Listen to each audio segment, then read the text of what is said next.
So hello guys, namaste and welcome back to my channel.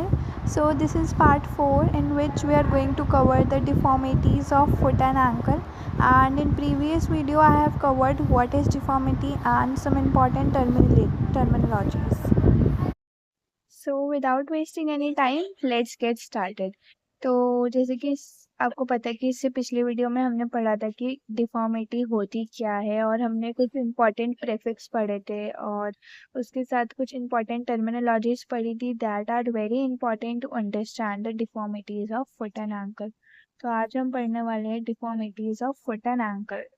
तो आज हम पढ़ने वाले हैं deformities of foot and ankle, और जिसमें सबसे पहली डिफॉर्मिटी आती है पेस इक्वाइनस। सबसे पहली डिफॉर्मिटी होती है पेस इक्वाइनस। जैसे कि मैंने पिछली वीडियो में बताया था कि पेस प्रीफिक्स हम यूज करते हैं when we use to describe the acquired deformity around the foot. तो इस डिफॉर्मिटी के नाम से हमें सबसे पहले ये पता चल रहा है कि ये एक एक्वायर्ड डिफॉर्मिटी है, that it is not genetic, congenital नहीं है, मतलब बाय बर्थ नहीं है, एक्वायर्ड डिफॉर्मिटी है। और कहाँ की डिफॉर्मिटी है? ऑफ फुट, और इसको हम फुट ड्रॉप भी बोलते हैं कॉमन लैंग्वेज में। ओके तो इसमें होता क्या है basically, in this deformity there is maximum weight borne on the 4 foot region. आपका जो 4 फुट रीजन होता है, as you can see in the photo, your maximum weight is borne on the 4 foot region and the heel lift from the ground. Yes, so in this deformity it is very difficult for the heel to come in contact with the ground. जबकि heel है वो lift हो जाती है from the ground, and it is very difficult for the heel to contact with the ground, and there is maximum weight is borne on your 4 foot region. Okay, so in this your maximum weight is born on 4 foot region. The maximum weight is born on the 4 foot region, and in this deformity it is very difficult for the heel.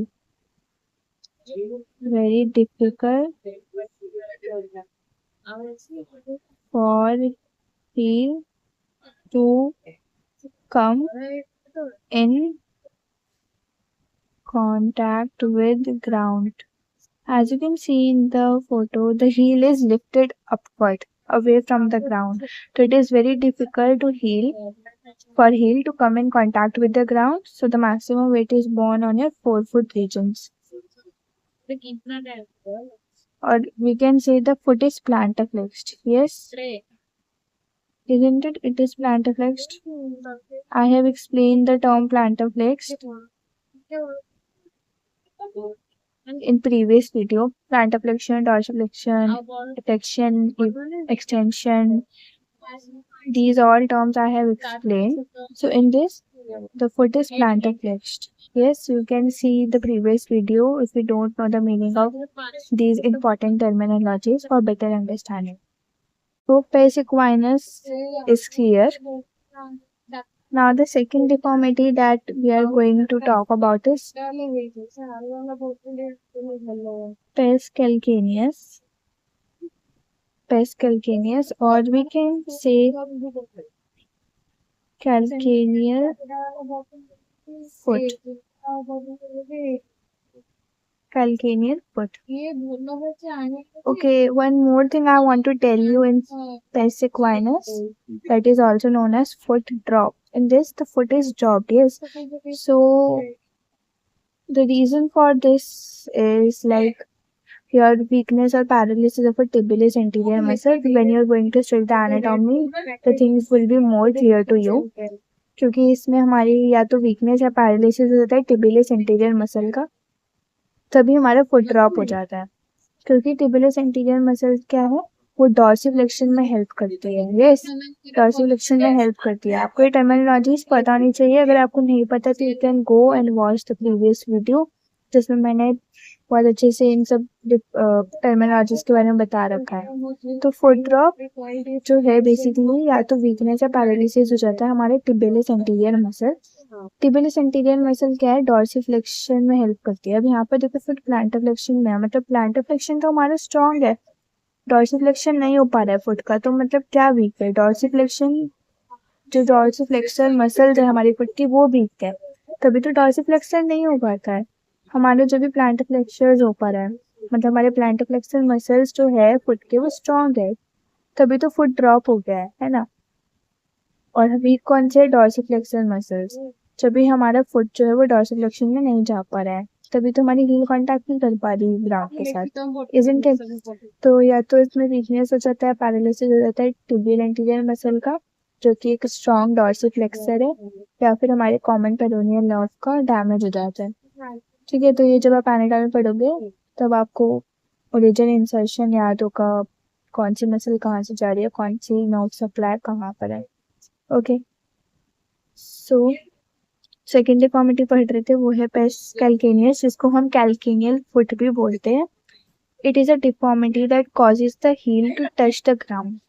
इसका opposite है, in this the forefoot region is bearing the maximum weight, but in pes calcaneus the maximum weight is borne on the heel. As you can see in the photo that the heel is in contact with the ground, and this position is known as dorsiflexion. Yes, so heel is in contact with the ground. अब dorsiflexion में है position, yes, foot is dorsiflexed, मतलब हमारे dorsiflexors जो है वो strong है and हमारे plantar flexors जो है वो weak है।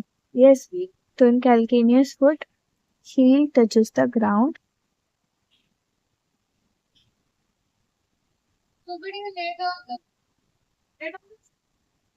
heel touches the ground and maximum weight is borne on heel,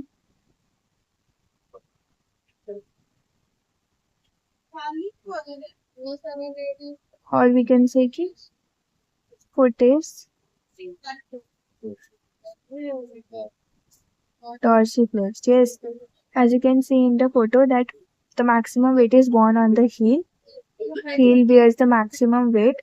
The forefoot region is not able to touch the ground. Yes, so it means plantar flexion नहीं हो पा रहा है, तो मतलब हमारे dorsiflexion जो है वो strong है फुट के, तभी तो हमारा फुट dorsiflexion पोजीशन में, इसको dorsiflexion पोजीशन ही बोलते हैं, है ना। ओके, सो आई होप कि पेस कैल्केनियस इज क्लियर। जो नेक्स्ट डिफॉर्मिटी है फुट वो है पेस प्लानस, जिसको कॉमन लैंग्वेज में हम फ्लैट फुट भी बोलते हैं, और ये बहुत बहुत ज़्यादा कॉमन है flat foot. Pes planus flat foot, इसमें क्या होता है, it is a deformity that occurs when the arch in the foot is reduced और एब्सेंट। बेसिकली हमारे फुट में आर्च होती है, एज यू कैन सी, आप अपने पैर में भी देख सकते हो, there is a depression, slight depression on the medial side of your foot. Okay, so this point is known as the medial longitudinal arch. तो pes planus या flat foot deformity, नाम से पता चल रहा है flat foot means your foot is flat, मतलब हमारी जो मीडियल लॉन्गिट्यूडनल आर्च है वो फ्लैट हो चुकी है, तो इसको बोलते हैं pes planus deformity or flat foot in which there is flattening of the medial longitudinal arch, या फिर रिड्यूस हो सकती है तो एब्सेंट हो जाती है मीडियल लॉन्गिट्यूडनल आर्च। अब आप सोचोगे इससे होगा क्या, आर्च रिड्यूस हो गई, आप आगे पढ़ोगे, हम आगे पढ़ेंगे arches of foot. Arches of foot में medial longitudinal arch, lateral longitudinal arch, ये सारी आर्चेस आती है जो कि बहुत इंपॉर्टेंट है, ये बहुत ज़्यादा इंपॉर्टेंट होती है हमारे वेट बेयरिंग को, वेट बेयरिंग के लिए, और बहुत सारी इंपॉर्टेंट नर्व सप्लाई भी जाती है। अगर उनमें कंप्रेशन होगा तो कोई मसल वीकनेस हो सकता है, किसी मसल का पैरालिसिस हो सकता है, और बहुत सारे फंक्शंस होते हैं आर्चेस के, और वो बहुत इंपॉर्टेंट होती है हमारे फुट के लिए, तो उसके लिए एक अलग सा टॉपिक है arches of foot that we are going to study later. तो पेस प्लानस डिफॉर्मिटी है जिसको फ्लैट फुट बोलते हैं, और जिसमें हमारा फ्लैटनिंग हो जाती है of the medial longitudinal arch as you can see in the picture.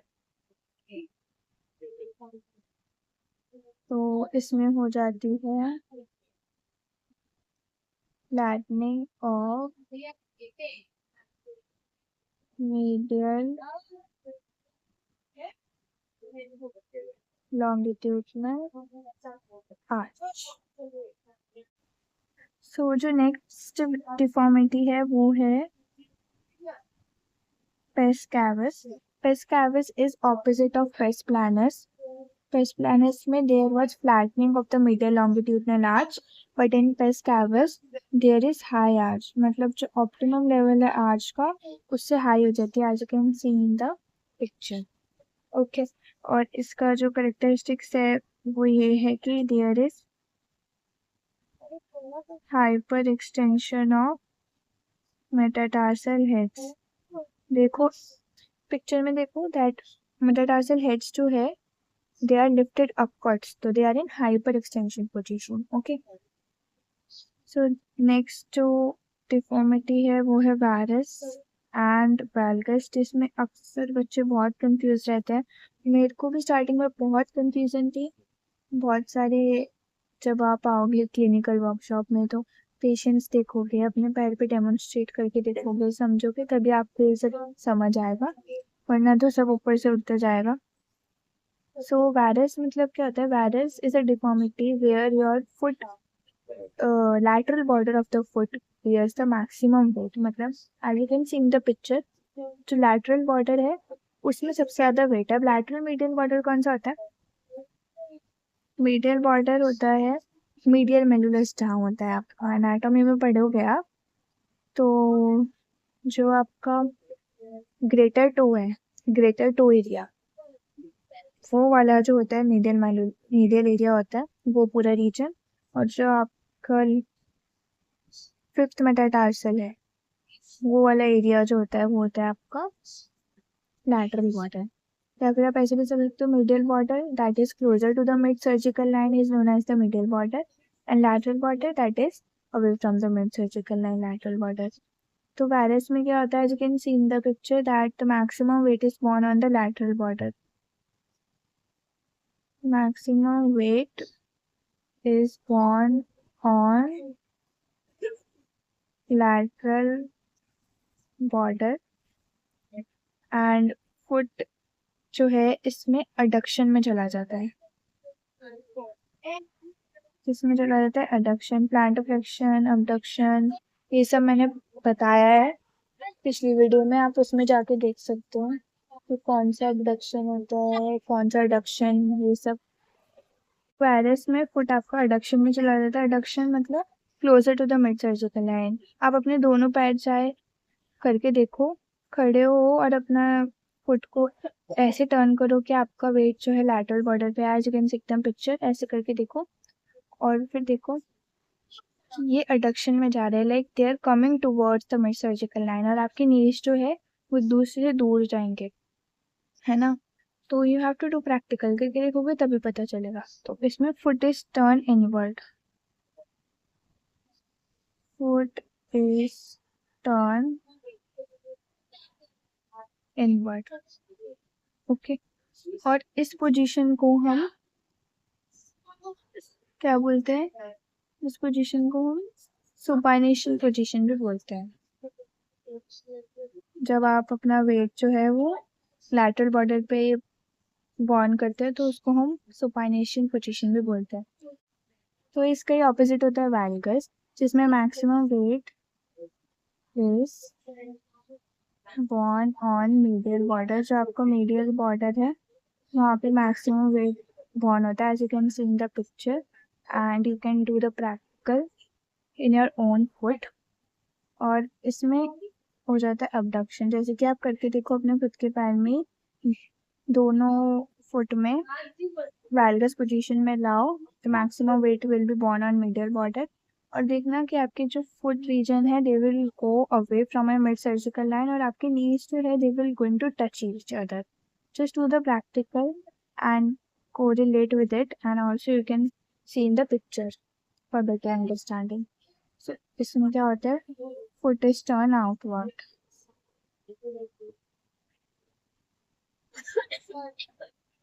और इस पोजीशन को हम प्रोनेशन पोजीशन भी बोलते हैं. इस पोजीशन को हम प्रोनेशन पोजीशन भी बोलते हैं. तो आई होप कि आपको ये वायरस और वैल्गस का डिफरेंस समझ आ गया होगा। इट इज़ वेरी इंपॉर्टेंट क्योंकि आगे हम जो भी ऑर्थोटिक डिवाइसेस पढ़ेंगे कि किस डिफॉर्मिटी में हमें कौन सा ऑर्थोटिक डिवाइस देना होता है, क्यों देना होता है, किस हिसाब से बायोमैकेनिकल करेक्टिव फोर्स लगती है, ओके, कैसे हम डिफॉर्मिटी को करेक्ट कर सकते हैं, या फिर हम सीटीवी, फ्रैक्चर और भी बहुत सारी चीज़ें पढ़ेंगे और पेशेंट आएंगे तो आपको ये बेसिक चीज़ें पता होनी चाहिए, वरना आप समझ ही नहीं पाओगे कि वायरस है इसको तो कैसे देंगे, अच्छा वायरस है तो क्या कंडीशन होती है, आपको समझ ही नहीं आ पाएगा तो आप उसको कैसे उसके डिफॉर्मिटी को ठीक कर पाओगे। तो दीज आर वेरी इंपॉर्टेंट। ये जो डिफॉर्मिटीज है ना, ये एक दूसरे के साथ कोरिलेशन में भी यूज हो सकती है, जैसे कि एग्जांपल है पेस इक्वाइनो वैल्गस।